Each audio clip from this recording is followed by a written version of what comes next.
Vlogs. അപ്പം ഇന്നത്തെ പരിപാടി എന്താണെന്ന് വെച്ചാൽ വയലിൻ അൺബോക്സിംഗ് ആണ്. കുറേ നാളത്തെ ആഗ്രഹമായിരുന്നു വയലിൻ ഒരെണ്ണം വാങ്ങിക്കണം, അത് അൺബോക്സ് ചെയ്യണം, നമുക്ക് ഒന്ന് പ്ലേ ചെയ്യണം, പഠിക്കണം, ഭാവിയിലൊരു വയലിനിസ്റ്റ് ആവണം എന്നൊക്കെ ഉള്ളൊരു ആഗ്രഹം എനിക്കുണ്ടായിരുന്നു. ഇന്ന് അത് സക്സസ് ആയിരിക്കുകയാണ്. നമ്മുടെ സ്റ്റുഡിയോയിലൊക്കെ ആണെങ്കിൽ കുറച്ചൊക്കെ ഇമ്പ്രൂവ്മെന്റ് ഉണ്ട്. കാരണം ചെറിയ സെറ്റപ്പാണ്, നമ്മൾ വലിയ സെറ്റപ്പിലൊന്നും ചെയ്യാനുള്ള സ്റ്റുഡിയോ എന്ന് പറയാൻ പറ്റൂല. നമ്മള് ബാക്ക്ഗ്രൗണ്ട്സിന് വേണ്ടി കർട്ടൻ ഇട്ടിട്ടുണ്ട്, അങ്ങനെയൊക്കെയാണ്.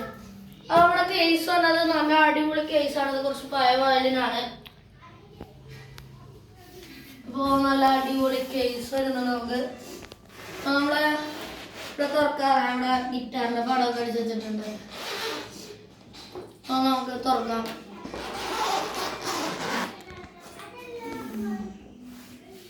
എന്തായിരിക്കും?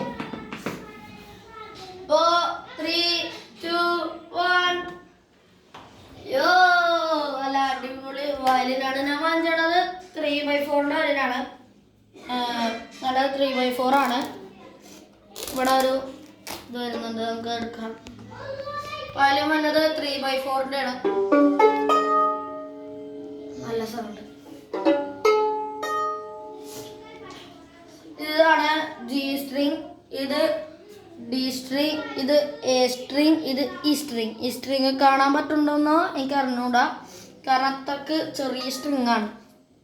പിന്നെ ഇത് ട്യൂൺ ചെയ്യാനുള്ള കാര്യങ്ങളാണ് ഈ വന്നത്. ഇതിൻ്റെ പേര് പെക്സ് എന്നാണ്. ഇതിൻ്റെ ബ്രിഡ്ജ് ഉണ്ട്. ഈ ബ്രിഡ്ജാണ്. ഈ ബ്രിഡ്ജിൻ്റെ അകത്ത് ഇവിടെ ഒരു സ്റ്റിക്കർ കാണാൻ പറ്റും. ഇപ്പം കാണാൻ പറ്റുമെന്ന് എനിക്ക് അറിഞ്ഞൂടാ. അത് വൈബ്രേറ്റ് ചെയ്ത് ഇതിൻ്റെ ഈ എഫ് ഹോൾസിൽ നിന്നാണ് സൗണ്ട് വരുന്നത്. പലരും വിചാരിക്കും സ്ട്രിങ്ങിൽ നിന്നാണ് സൗണ്ട്. അങ്ങനെയല്ല, ഇത് ഫൈൻ ട്യൂണേഴ്സ് ആണ്. ഇത് ചെറിയ ചെറിയ ട്യൂണിങ്ങൾക്ക് ഉപയോഗിക്കാം. പിന്നെ ഇതാണ് നമ്മളിങ്ങനെ വെക്കാനുള്ള കാര്യമാണ്. ഇവിടെ ഇങ്ങനെ നമ്മളിങ്ങനെ വെക്കണം.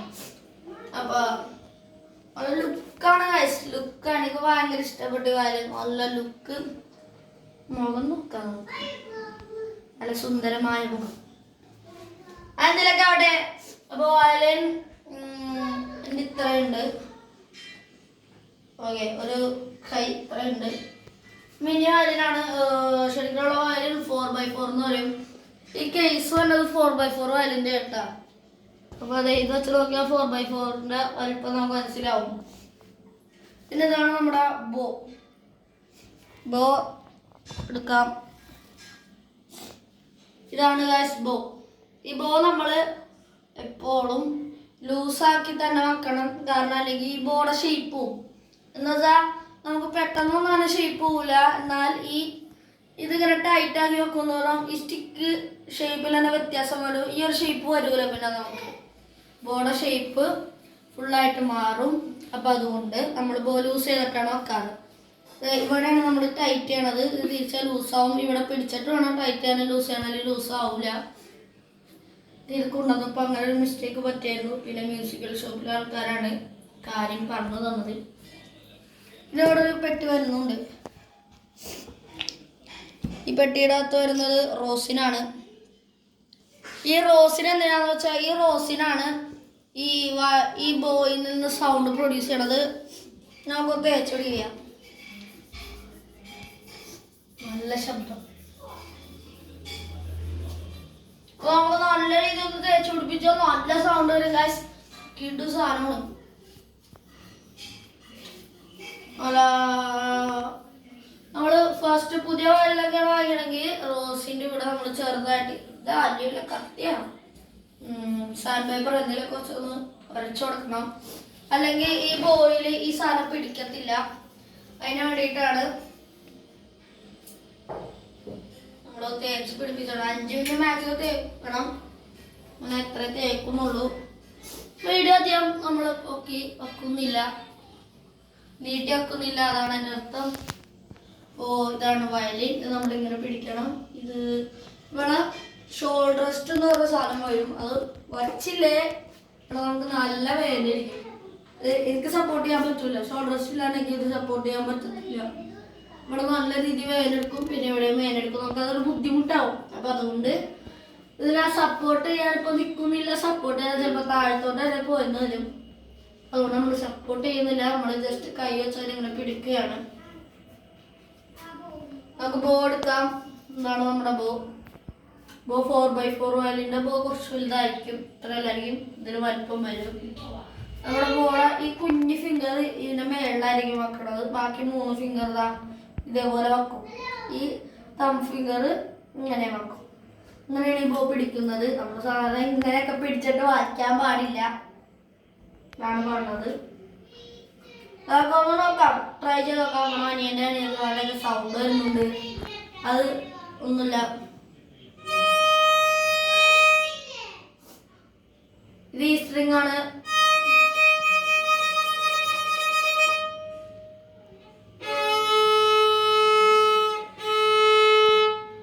സ്ട്രിങ് ആണ്.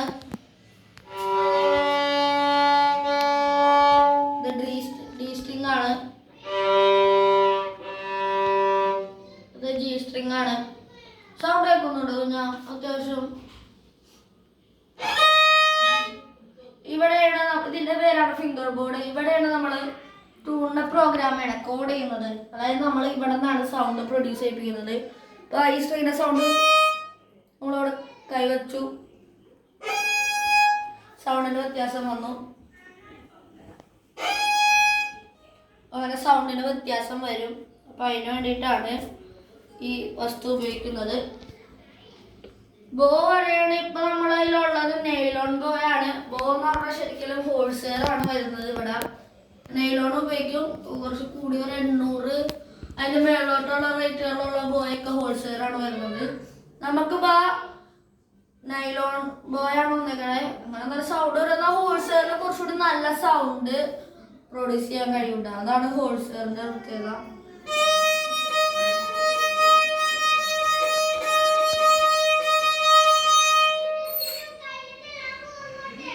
നമ്മുടെ പിന്നെ വായിൻ്റെ ഒരു പ്രത്യേകത പറയാൻ വിട്ടതാണ് ഈ റൗണ്ട് കേട്ടോ. ഈ റൗണ്ടിന്റെ ഇങ്ങോട്ട് വരാൻ പാടില്ല, ഇങ്ങോട്ട് വരാൻ പാടില്ല. അതൊരു നിയമമാണ്.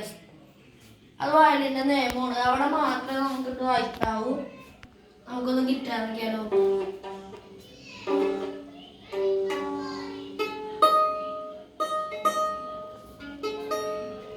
തൽക്കാലം വേണ്ട, ചിലപ്പോൾ സ്ട്രിങ് ഇപ്പോൾ ചാൻസ് കൂടുതലാണ്. നമ്മളിങ്ങനെ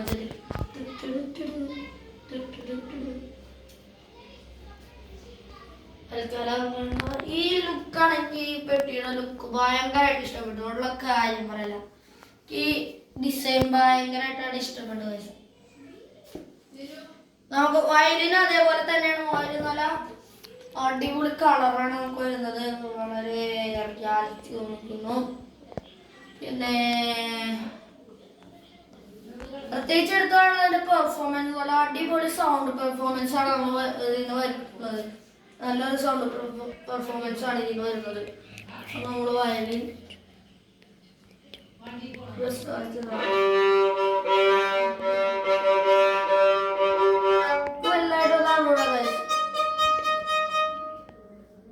തൽക്കാലം നമുക്ക് ഇവിടെ നോക്കാം.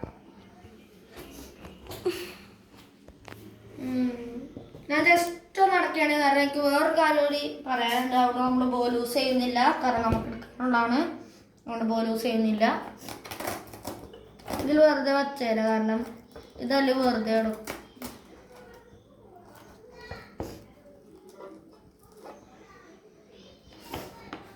വോയിസ് അടച്ചു. ഇവിടെ നമുക്കൊരു കള്ളി വരുന്നുണ്ട്. ഞാൻ പറയാൻ പറ്റിയതാണ്. അപ്പോൾ നമുക്ക് തുറന്നാൽ നമ്മൾ വേറെ വായിക്കണതാണ്. നമ്മുടെ മ്യൂസിക് നോട്ട്സിൻ്റെ ബുക്കാണ് വരുന്നത്. ഞാൻ പഠിച്ചു തുടങ്ങിയതിൻ്റെ ഭാഗമായിട്ട് ബാക്ക് പേജിൽ ഓരോ കാര്യങ്ങളൊക്കെ എഴുതി നോട്ട് ചെയ്ത് വെച്ചിട്ടുണ്ട്. ഇതിൻ്റെ ഓരോ പാർട്സ്, പിന്നെ ഓരോന്നിൻ്റെ പേര് whole note, 4 beat, half note, 2 beat, quarter note, 1 beat, 8 note, half beat, അങ്ങനെയുള്ള കാര്യങ്ങളൊക്കെ എഴുതിയിട്ടുണ്ട്. പിന്നെ ഇതിൻ്റെ വേറെ പേരുകളും semi breve, whole note semi breve, പിന്നെ ഹാഫ് നോട്ട് മീനി, പിന്നെ ക്രോച്ചറ്റ്, പിന്നെ കോവർ, അങ്ങനെ എന്തോ പേരാണ്. പിന്നെ അതിൻ്റെ ഇപ്പുറത്ത് വരുന്നുണ്ട് നമ്മുടെ ഓരോ ഇവിടെ E G B D F. ഇതിൻ്റെ every good boy does fine, അങ്ങനെയാണ് എൻ്റെ ഒരു പഠിക്കാനുള്ള എളുപ്പത്തിന് വേണ്ടി ഇതിൻ്റെ പേരാണ് ക്ലഫ്. ഈ ക്ലഫ് ജി ക്ലഫ് എന്നാണ് ഇതിനെ പറയുന്നത്. ഈ ക്ലഫ് വച്ചിട്ടാണ് നമ്മൾ നോട്ട്സ് സ്റ്റാർട്ട് ചെയ്യുക. പിന്നെ ഇതിനെ സ്റ്റോപ്പ് ബാർ എന്ന് പറയും. ഇവിടെ വെച്ച് നമ്മുടെ മ്യൂസിക് നിൽക്കുകയാണ്. അങ്ങനെ ഒരുപാട് കാര്യങ്ങളുണ്ട് ഗൈസ്. ഇതിൻ്റെ ഫ്രണ്ട് പേജ് അറിയണമെങ്കിൽ ഒരുപാട് കാര്യങ്ങൾ എഴുതിയിട്ടുള്ളതാണ്. ഇത് മുമ്പുള്ള ആളുടെ റൈറ്റിങ്സ് ആണ്. അപ്പോൾ അതുകൊണ്ട് എനിക്കിത് ഒന്നും അങ്ങനെ അവിടെ അറിയൂല. നടക്കാം, എടുക്കാം, എടുത്തു വെക്കാം. അപ്പോൾ ഗൈസ് ഇനി വീഡിയോ ഒന്ന് വലിച്ചു നീട്ടി കൊണ്ടുപോകാൻ ആഗ്രഹിക്കുന്നില്ല ഞാൻ. അപ്പോൾ നമ്മുടെ വീഡിയോ ഇവിടെ വെച്ച് വൈൻഡപ്പ് ചെയ്യാണ്. സബ്സ്ക്രൈബ് ചെയ്യുക, ലൈക്ക് ചെയ്യുക, ഷെയർ ചെയ്യുക. വേറൊന്നും പറയാനില്ല. ഇഷ്ടപ്പെട്ട ലൈക്ക് ചെയ്യുക, ഇഷ്ടപ്പെട്ട ഡിസ്ലൈക്ക് ചെയ്യുക. അപ്പോൾ ഞാൻ പോട്ടെ. ബൈ.